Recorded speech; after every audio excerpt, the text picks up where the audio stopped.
Hi guys, my name is Dung. This is my homework. Today we are talk about with TS sound. The first TS is unvoiced sound.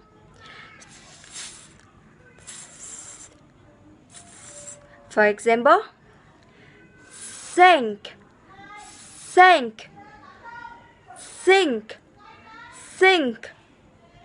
For example, with sentence if. Thank you for helping me. Thank you for helping me. I think you need to thank them. I think you need to thank them. The last TSE voice.